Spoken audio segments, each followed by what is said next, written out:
The Katt Williams is back on Mr. Medea's again, and this time he is accusing him of organizing wild free-cost parties where he and his associates take turns swapping rappers to essay all night long.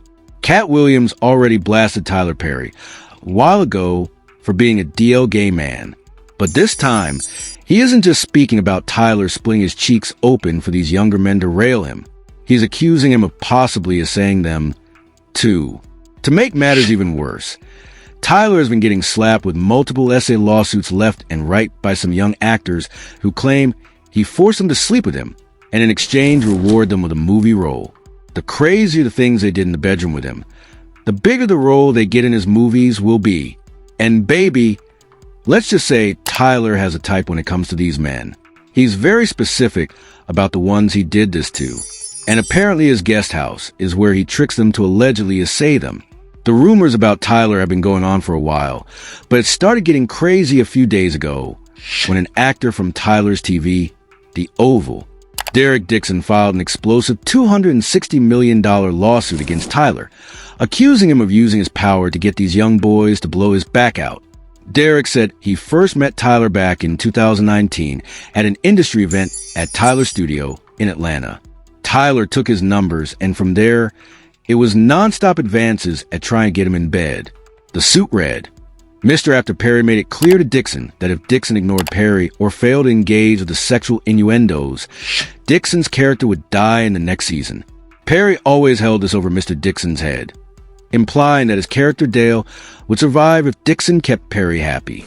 Tyler even went as far as pinning him to the wall and choking him while asking him if he likes it rough in bed, and then grabbed Derek by the throat while saying, "Look how excited you just got." He also said there was a time when he was staying in Tyler's guest house at his house, when Tyler walked in on him, wearing his underwear. He said Tyler yanked down his underwears, and said relax, and just let it happen, and assured him it wasn't going to hurt. Dixon says he managed to rebuff this advance by changing the subject. Derek also attached several text messages between him, and Tyler was on there talking crazy. Like in this message, he said, "No straight man would be going on walks with you or cooking dinner for you unless they wanted to F you. I would F you." It honestly didn't take much for people to believe Tyler, because prior to Derek, there was also Christian Keys. Unlike Derek, Christian didn't explicitly mention Tyler, but he did make it hard to figure out who he was talking about. Christian had made a while back talking about how a certain powerful man in the industry had been using his power to exploit and force young men to sleep with him for movie roles. Christian didn't explicitly mention Tyler's name, but people were sure it was him. And guess what? Christian never bothered to come back and clear the air. Speaking to my brother about making a declaration of my experience. What I experienced with certain powers that be that were moving inappropriately. This person was for years. He was claiming, that he had multiple young black men on the payroll, and they just had to show up when he requested them to be there. Not just women that have to deal with it, but it's also men sometimes. And it'll be men tempting men. I was like, well, I gotta protect me, because I'm saying no, and I don't want this person, as powerful as they are, to try to get in the way of my work. So I started recording. So I have them offering me money to take my clothes off. I have recordings when I wasn't working with them or for them. I have recordings of them confessing that, the other guys that they have on the payroll, all of the above. And y'all remember how Derek said Tyler got real touchy while he was staying in his guest house? Well, it turns out that a while back, Christian Keys also came out to expose Tyler Perry, and he also brought up that same guest house Derek was talking about. It's almost as if that's his go-to place for his victims when he knows he has ulterior motives with them. Christian claims he was tipsy off that Henny when Tyler barged into his room and grabbed on him not once, not twice, multiple times. I'm interested to see which peers are mad at me because it may interfere with their work. But, yeah. You get a grown man that knows that you're heterosexual and you're sleeping off Hennessy in his guest room because he says it's safe. Because I know I'm bad, so after a big party, won't say what type, won't say where. I'm asleep. I'm gone because I'm 4-5 Hennessy's deep and not short Hennessy's either. And this dude tries to climb into bed with you. So you spaz out, push him out, like what the get ready to leave. He apologizes, blame it on the alcohol.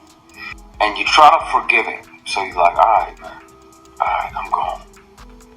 You shake his hand on the way out and he tries to grab you. He tries to shake and grab your equipment. And you spaz even more. Like, what the you doing, man? What the Oh, my bad. So you go to leave, he tries to do it again. Now, at that point, my only regret is not bringing multiple bones in this person's face. Now, the thing with Christian is he apparently received hush money from Tyler, and that's why he didn't end up suing like Derek did. But that doesn't mean he was free from Tyler's advances, because word on the street is Tyler was still trying to get a taste of him. And when it became clear to him that Christian wasn't giving it up, he started working with BET to sabotage his show. Things got so bad that Christian ended up pulling his show out of BET and Tyler's network altogether. In transparency, it is disappointing to continuously find out that your show is coming back on the internet instead of finding out from the network. And I've mentioned that in previous seasons and it's still happening. Or to see the trailer online and have to go search for the trailer so I can try to download the trailer for the hit show that I created for this studio and this network, instead of getting it sent when everybody else is getting theirs. It does feel dismissive and disrespectful when it continues to happen and you've addressed it and it still happens. So at this point, I do not believe that the prequel series that I've written and the spin-off show, any prequel or sequels, I do not believe I'll be doing them with BET. Whether you noticed or not, season 2, my Created by credit was removed. And I asked to get it back and they said no. And I ended up having to call the WGA, call the union to force the studio to give me my credit back that I had earned. I created this 15 years ago and I've been working on it for 15 years. I think God gave it to me because he knew I was going to protect it, and I will. But some things, these things got to change. In the prequel and sequel space, unfortunately, there are going to be a few personnel changes. Sometimes it happens, unfortunately, where some people get entitled or arrogant and unprofessional and, start coming to work high and inebriated on a regular basis, or start saying whatever they want to when the camera's rolling, and disrespectful ad libs and things. And those things will be addressed. So there may be some personnel changes, but the show will go on. Now, this is where Katt Williams stepped into the chat and had us gagging. Word on the street is he's been going around the industry warning people, especially young men, not to attend Tyler's party, because apparently Tyler loves just like Diddy. He said these stories we're hearing about him trucking young men into bed by promising them a career is just a tip of the iceberg. A lot of people weren't surprised to hear about Katt allegedly saying this about Tyler, because if y'all remember, he was on Tyler's tail last year during his heated interview with Shannon Sharpe. Katt Williams accused Tyler wanting to be a woman, claiming that the reason Tyler loved playing meta so much is because he secretly wanted to be a woman, and that role allows him to freely do that, without anyone giving him the side eye. Katt Williams, don't nobody know who he is. I'm on the radio. I'm with Steven Said. Everybody know me. That's what he told everybody that would listen to on the set. That's the truth of the matter. He was so egregious, not now, then he was so egregious that, and Hollywood has never heard this in 100 years. He was so egregious, I put in my contract that I won't work with Ricky Smiley again unless he's in a dress. Now, what was Ricky Smiley's next movie? Was it First Sunday? Did he wear a dress in it? You bet he did. It's in my contract. Why would you put that in your contract, Katt? That's where he's a believable actor. Him and Tyler Perry can't play a man to save their life. They play good women, and I believe that the best actor should be in the best role. Katt Williams might tell a joke, but he never tells a lie. And what's even crazier is that he started ringing the alarm bells about Tyler even before Christian or Derek came out with their allegations. But as usual, people thought it wasn't that serious till the allegations came out. One person said, "Truth, Katt has been speaking the truth for 20 years. They've been messing with him and rolling up on him and taking his kids away because he won't play their game. A great man." Another person said, "Tyler just needs to tell people what he likes and people will leave him alone. It's 2025. Live your truth." But now I want to know your thoughts. What do you think about Tyler Perry getting exposed for allegedly touching on these young men? And do y'all think Katt Williams is on to something with these allegations? Let me know your thoughts in the comments section below. And don't forget to click here to watch this other messy video.